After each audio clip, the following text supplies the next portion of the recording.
I made it off the block. Not another statistic. Available on headknockers.com or Amazon.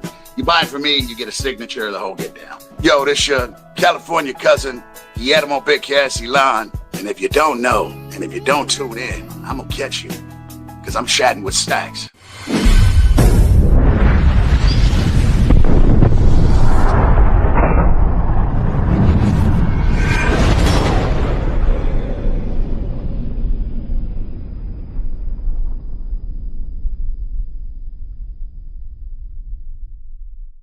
Welcome to this episode of Chatting with Staxx. I'm your host, Bill Staxx, and today I got Big Chaz. Were you riding your bike when you got shot? Yeah. And what happened? Were you riding it? Like, were you actively riding your bike when it happened? I was on the 10 freeway leaving Roadrunner Harley Davidson. I don't want to get too much into it, Staxx, but I was leaving Roadrunner Harley, and I told my guys, I don't like riding with nobody. You know, I don't like riding with anybody. People were like, why you join a motorcycle club? Because I love the life of it, but I really don't want to ride with none of y'all. You know, white boy Art, chosen few, 50-something years, always rode everywhere by himself. And I asked him one day, I said, we were heading somewhere to Colorado, and we saw white boy Art like 400 miles. And we caught him at the gas station. I said, white boy, why are you 67, 70 years old? Why are you always by yourself? He goes, because I know when I want to stop. So that day we were at an event, and I told my guys, y'all go ahead and go. Like, Prez, you know, I said, nah, man, y'all go ahead and go. And, you know, not to get too deep into it, I turned left. I lied and said I was going to go to my ex-wife who lives over in a city called Waddell. So that way my guys will think that's why I just didn't want to ride with them. So I got on the freeway at Estrella Parkway, and, you know, what happened. There's video of it on Instagram. People want to know about it, then go to my Instagram. I just talk about, say, on this day, you see the bike on fire. I think you saw it, that the bike's on fire, and then I show. Yeah. Insane that you survived it. Yeah, bullet went in behind here, came up my chin. Another went in through my side. That's how I lost my eyesight. I tell people I just got a really bad facelift. So, yeah, man. But other than that, I don't, you know, I'm a pretty happy dude. You know, I'm heading to Virginia tomorrow to go shoot a music video with my brother Hessam. We have a hit song right now called Our House. It's a remix to Welcome to My House by New Breed. You know, a lot of music. The Akon song, the Akon Ghetto Diamond just came out. That video is out. I have a song with Jelly Roll, the Jelly Roll and Cocaine. That's out, called Wonderful Day in the Neighborhood. How did that come about, the Jelly Roll song? So I met Jelly. Here's what's crazy about Jelly and Struggle Jennings. If you type in, you know, white America loves us some Jelly and Struggle Jennings now. Nothing wrong with that, but give us evenly all the same. You know, Kid Rock gets to sing Sweet Home Alabama, and he's from Detroit. Detroit is as close to Alabama as California to Japan. You know, his dad owned, you know, a Cadillac dealership in an all-black neighborhood. You know what I mean? Kid Rock's first kid was from a black girl. But he now gets to be country, you know, sweet you, Kid Rock. I can't. I'm not even, that's the first time I ever said that. You know, I knew him, I met him, and it just, I don't like the word trying to be black, but he embraced the urban when his hair was in a flat top, and I don't like that you get to play both sides. But anyway, who's never changed up, just America has accepted him, is Struggle and Jelly. If anybody's watching this, type in Haystack Jelly Roll, and you'll pull up a video from the early 2000s, and you'll see two big fat white boys with French braids down to their back, with big white tees, khakis, and Air Force Ones on, claiming gangster disciples out of Memphis. That's Jelly Roll and Struggle Jennings. Struggle Jennings from GD. He's a GD, which means he embraced the black. You know, they were rappers. Yeah. And Jelly opened for Bone Thugs and Harmony. I couldn't tell you how many times. He opened for Tech Nine. Jelly is not an overnight success. I've known of Jelly since 2000. Yeah, you I've know, seen over the years putting in so much work and Struggle Jennings going to jail. Yes. And I did a deal with Selecto Hits, which is legendary. You know, their great grandfather pressed up Elvis Presley's first records. I think it was 2005. I did a deal with Selecto Hits. I gave him a Bone record. I gave him 3 records, bunch of stuff. And I remember we did a show with Haystack, and I see this guy Jelly Roll was dope, and he was not singing. He was bussing. Struggle Jennings, bananas, can bust. You would not think, like when I listen to Eminem, he sounds like a white boy. No hate on Eminem. I'm not a fan of his, but he sounds like, when I heard Jelly and Struggle, if I closed my eyes, I thought I was listening to J-Dog and Beat Stone, you know? Yeah. But yeah. so Cocaine is my twin. We've known, me and Cocaine have known each other for at least, oh my God, since 92. You know, we've called each other twin, and we've never done a song together. And I just did a song with Chino XL, may rest in peace. That's another one of my twins. We have a song called Church on Time. And me and Cocaine would just always reach out with each other. My phone happened to ring, and it's Cocaine. And he's like, twin, that song is bananas. And I'm like, twin, you know, we've never done nothing. He's like, you're right. And I sent him the beat by Jake Angel. And I said, man, I'm going to try to get Jelly on this. And I had no connection with Jelly. Hadn't seen him since early 2000s. I sent it to somebody else who knew him, and he sent me the verse the next day. I literally think he did it on his bus, because it sounds like he did it on his bus. Yeah. So did the Jelly Roll song, Wonderful Day in the Neighborhood. It's doing amazing. You just showed the picture. I have a new song with Bruno Mars called What You Gonna Do Tonight. How that came about, Big Lee Ford, who used to be partners with Stan Shepard. If you remember, DJ Quick used to always say Shepard Lane. Yeah. Stan Shepard, famous Stan Shepard. His dad was Bunky Shepard, who worked.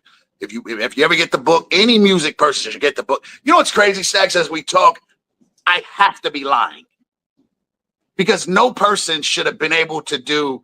When I always say my life is, and I don't mean this sound like a martyr, but I've always been just light skinned enough to fit over here, but I'm definitely hood enough to be from where I'm from. But when I tell these stories, even sometimes I catch myself and go, that's saying, you can't make this up. I got shot in 2000. I'm in a wheelchair. I'm at Backroom Studio in Glendale, recording my own album with my own dirty money. And Lazy Bones behind me, Ice-T's behind me. That picture, right?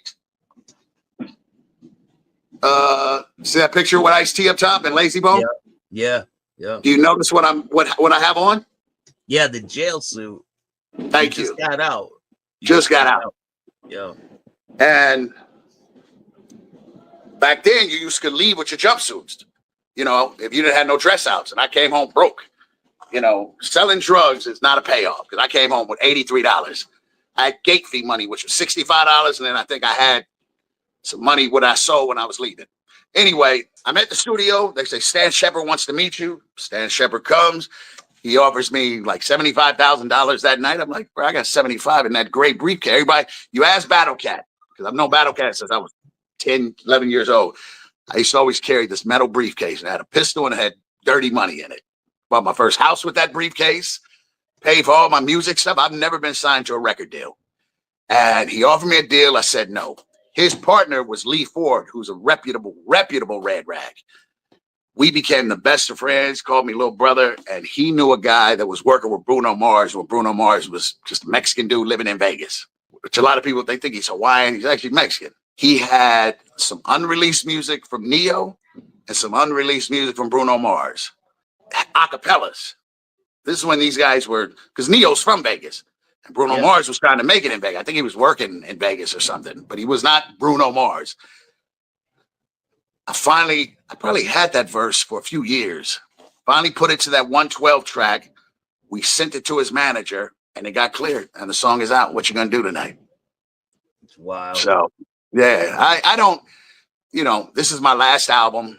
It's called Born and Raised. It's got a few country urban joints. I'm not trying to follow. I do, I've got, where's that? How many albums do you have? I put out Thunderdome, Going Head Up, Hood Hits, Last Round. And if you look, all my albums are named after fighting. Thunderdome, Hood Hits, Going Head Up, Last Round, Undisputed. I've only put out like 7 albums. The rest have been like, mixed things that I've done, me and Lazy Bone, but this is my last album. I did a one-off deal with Empire, then my catalog. These songs are going on there. I have a song with a new artist by the name of Pilot Two Hill that I produced with Dame Grease that has Sia, famous Sia, Chandelier singer. I have a song with Max B, because everybody knows if you type in who owns the Tupac Masters, type it in, you'll see an interview with Steve Lobel and Molly Maw, the producer Molly Maw. And he says a cat by the name of Cash, Rolling 60s, had about 100 something, 50. I bought 50. That's how that Pac's Life album was able to happen. This is another one of those moments people go, oh yeah, whatever. I remember some dude called me a bitch. How you own the Tupac Master? You only had $86 in your account when you claimed bankruptcy. Yes, and 50 Cent only had 500. That's how it works, dum-dum. That's all I'm supposed to have is $86. But I have a song called, I think they changed the name. I know that one version was called Rain, but it has Max B, the famous Max B, who's got 75 years. Now they shortened it. There's 2 versions. He'll be out soon. Right? Yeah, he will be home soon. I think this summer. But I have a version with him called Rain on Me. And then there's an unreleased version where I supplied an unreleased Biggie and an unreleased Tupac, produced by Dan Grease, and has Max B on it. So that's going to be on the album. It's just, I'm having fun. I'm never going to perform. It's never going to happen, ever. You're never going to see me on a stage. It's not a money grab. I have so much catalog. I can just keep putting records out from other artists. I started buying catalog from other artists. I learned it from, I don't remember the brother's name. He was from Oakland. He would buy verses. You out on tour, he see Yuckmouth or he see Jay-Z or Rick Ross, he'd buy. So over the years, Rick Ross, in the early stages, opened for us. It was us, Mac 10, Young Jeezy, and Rick Ross. And if Cats had some, I'd buy a verse off. If they had something they did already, I'd buy. So my catalog is extensive. That's wild. Yeah, man. So I've just had fun with it, man. I very rarely, with the last of doing Sway, I haven't done a podcast a couple years. I think it's been 2 years since I did Holden Court. And I'm glad we finally got to knock this out, man. Me too, man. And you're welcome back here anytime. Yeah, we'll see if there's any interest. But don't worry, I'm gonna leave the interview up. Hey, man, right? I can't mix words. I do regurgitate the same thing because it's the same life. But the beautiful thing is, I said, "What do you want to talk about?" I said, "Can I give you?" Remember, I said, "Can I tell you?" And you're like, and you hit me with like 8 things. I was like, "Oh, never mind. You got to figure it out." And we stuck to the script. But people can grab the book. I made it off the block. It hit number 5 on Amazon. Look on the back of it. That same picture has Ice-T on the back of it because he's the one that helped me get the book deal. And, the book is about just that, making it out of any situation. And it just tells this. If anybody remembers the movie Little Big Man with Dustin Hoffman, that's kind of how my book is. Not white enough, not Latin enough, not black enough, not really sure where I fit in. I've just managed to live. And, let me give you the tour of, now I'm gonna bring all the loudness. So obviously this is my office, my messy office, with all my fake plaques, my Photoshop pictures. That was my alcohol, outlaw vodka. Where's my beautiful niece? She's been tapping on my door. There's my hi. Sorry, I was doing an interview. Say hi. I'm doing TV. Hey. What up, nephew? All right. All right. So this is the entryway. This is our famous sign. Why be fat and ugly when you could train now and just be ugly? I said, I got to get in shape. My girl goes, rounds of shape. Well, so is a bank account, shape of money. Yeah. We just got back from Thailand. That's the retail shop. The gym is called Zybeth. I'm gonna show you the king of kings. That's the god right there, Vince Zybeth. That's my business partner and my teacher. And all these beautiful people are. Let me walk you over to Vin. All right, if anybody got felonies, don't be in this picture. That's the god right there, Big Vin. See that? That's the champ. That's the champ. So that's my brother Vin. How you doing, man? This is Staxx TV. Chatting with Staxx. What's up, man? How long you at the gym now? 11 years. Wow. And he ain't nothing but ex-convict too, Staxx. But this is a success story. Hey, that's what it's about, man. Yeah.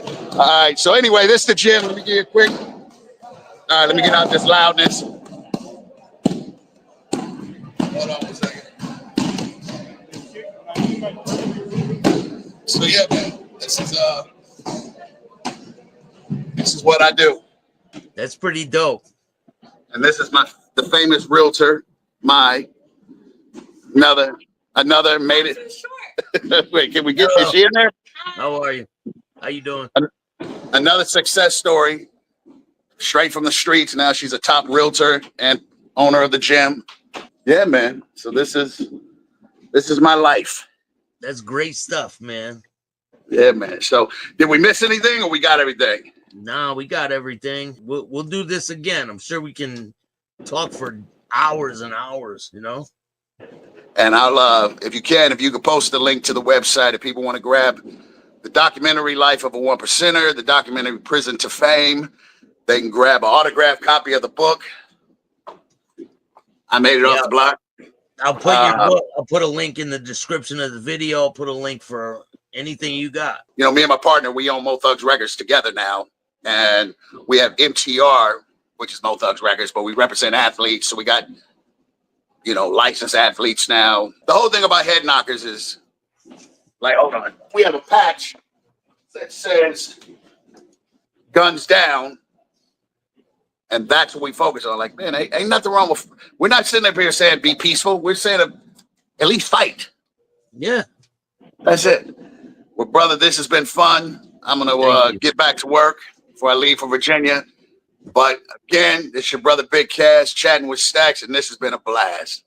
Thank you, man. My brother. If you like this show, hit the like button, subscribe, hit the notification bell so you can get my videos every time they drop. And if you don't like this show, do that. Start your own podcast. That part. My brother.